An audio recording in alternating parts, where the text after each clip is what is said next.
The phenomenon of crowding out is one of the key things to understand in accounts of public spending. Ultimately, there's only a certain amount of investment capital around. To the extent that the government is using that money, whether for investment or for current spending, it's not available to other people. So if the government sells lots and lots of bonds to private investors and uses the money it gets from selling the bonds to fund its current spending, those private investors are not investing in other kinds of economic activity, which might well be more productive than investing in government debt, given that the government activity might not be very productive.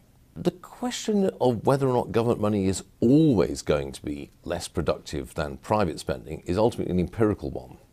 We can say that in principle we would expect this to be the case.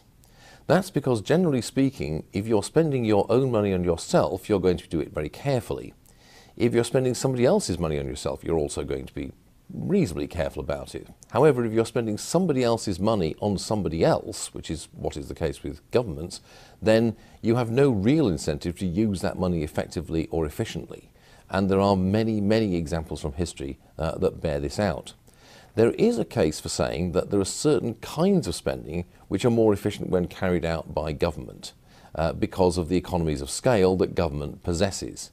However, this is almost always outweighed, and I would argue in fact always outweighed, by the huge inefficiency costs that come with the less productive public management and the fact that public provision does not face the profits and loss incentives which lead private providers to constantly look to improve the quality of their service and cut out waste and unnecessary costs.